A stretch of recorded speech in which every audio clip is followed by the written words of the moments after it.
we are developing the so-called asymmetric warfare to deter China from taking military action against Taiwan. Taiwanese people are taking the exercise seriously in light of the war in Ukraine. They have served as a wake-up call for Taiwan over the threat from China.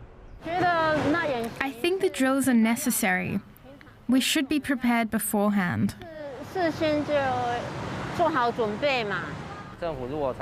the exercise, we know what instructions to follow in case of a war. I think if the government held drills more frequently, people would know how to react in an emergency situation. Because of the war in Ukraine, we want to know where we can go and hide when we get attacked. For example, where are the shelters in Taiwan? Ambulances and fire trucks play an important role in these drills.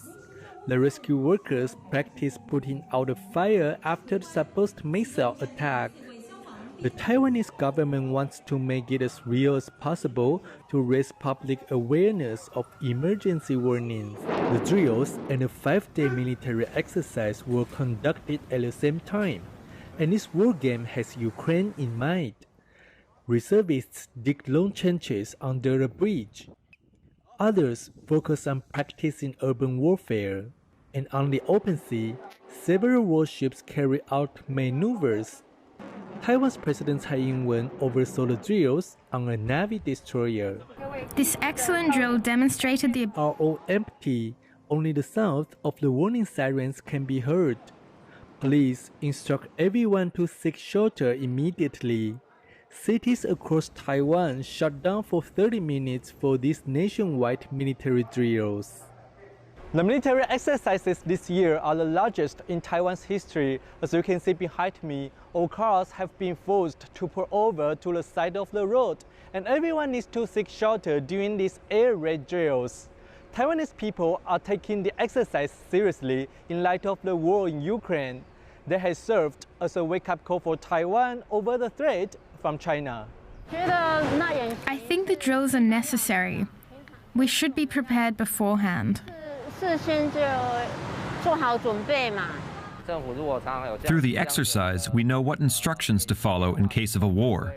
I think if the government held drills more frequently, people would know how to react in an emergency situation. Because of the war in Ukraine, we want to know where we can go and hide when we get attacked. For example, where are the shelters in Taiwan? Ambulances and fire trucks play an important role in these drills. The rescue workers practice putting out a fire after the supposed missile attack. The Taiwanese government wants to make it as real as possible to raise public awareness of emergency warnings. The purpose of this year's exercise is to test how we would react in a real war, and we will do a review after the exercises and see how we can improve. The drills and a 5-day military exercise were conducted at the same time, and this war game has Ukraine in mind. Reservists dig long trenches under a bridge. Others focus on practicing urban warfare. And on the open sea, several warships carry out maneuvers. Taiwan's President Tsai Ing-wen oversaw the drills on a Navy destroyer. This excellent drill demonstrated the ability and determination of the soldiers of the Republic of China to defend the country. Let's continue to work hard and guard our homeland together. China's threat prompted Taiwan to step up preparation for a Chinese attack. But as far as Beijing is concerned, any attempts by Taiwan to confront its military will be doomed to fail. I'm joined now from Taipei by Lo Chi-cheng. He's a legislator of the ruling Democratic Progressive Party and co-chair of Parliament's Foreign Affairs and National Defense Committee. Dr. Lo, on the subject of a Chinese invasion of Taiwan, CIA Director Bill Burns said a few days back it was more a question of how and when they would do it as opposed to whether. Does your government concur with this assessment? Well, first of all, the military imbalance in the Taiwan Strait has becoming wider, and there are concerns about the military imbalance in the region will prompt Beijing to take a more reckless action against Taiwan. So we have to prepare for the worst case scenario, but we will not endorse the idea that it's about when that China will invade Taiwan. Our priority is to make sure that China will never use force against Taiwan. But surely that must factor into your thinking. Do you think an invasion of Taiwan is imminent?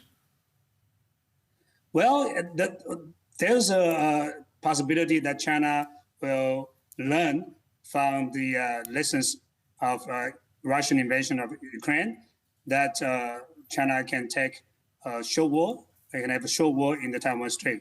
So we have to make sure that Taiwan will prepare ourselves for the worst case scenario. But more importantly, we'll make sure that China will think twice before they move on to these kind of military actions against Taiwan. And I'm considering that the largest ever military drills that Taiwan is currently conducting is all about this. But when the Chinese Foreign Ministry spokesman Zhao Lijian was asked about them, he said, and I quote, "Taiwan's attempt to confront China militarily is akin to a mantis trying to obstruct a chariot. In the end, it is doomed to fail." I mean, if you cast the hyperbole aside, Zhao Lijian isn't wrong, is he? I think he's wrong, because Taiwan is militarily capable of defending ourselves. But more importantly, every year we have this kind of annual military drill, prepare ourselves for any possible invasion in any forms against Taiwan. But more importantly, we are developing the so-called asymmetric warfare to deter China from taking military action against Taiwan. So yes, China is developing its military power significantly in the past few years, but Taiwan is also preparing ourselves in a similar way to defend ourselves. But can Taiwan defend itself from a potential Chinese invasion without direct U.S. military support? Well, deterrence is the key. It's very difficult to defend Taiwan, but it's possible, and it's very likely that Taiwan can successfully deter China from taking any military action against Taiwan. So we have to make sure that we have credible, robust deterrence. Does that involve a guarantee of U.S. support and U.S. intervention militarily? I think that's very important, not just militarily. I think the case of the best case in point is Ukraine. Economic sanction against Russia and the political coalition among the like-minded countries are also very important. So in addition to military deterrence, economic and political cooperation among democracies are also very important in deterring China or any aggressors from taking reckless actions. Now, China has warned of, quote, resolute and strong measures if U.S. House Speaker Nancy Pelosi goes ahead with her proposed visit to Taiwan.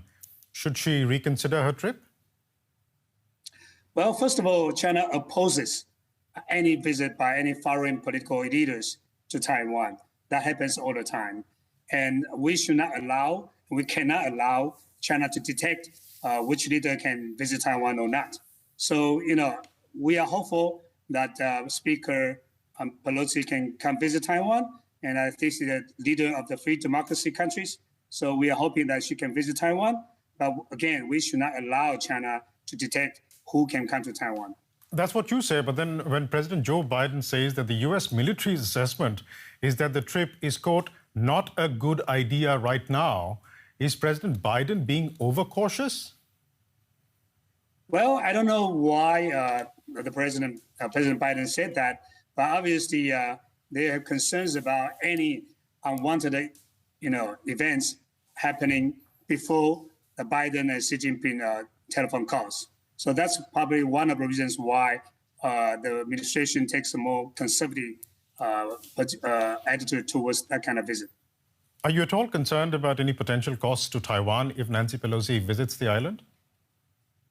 Well, China has always used this kind of escalation of tension in the Taiwan Strait to prevent or to avoid any improvement of ties between Taiwan and other countries, and to deter other foreign leaders to come visit Taiwan. That's their skill and that's their strategy. But I don't think that that is an effective strategy, because we continue to see a lot of leaders come visit Taiwan. We'll leave it there for the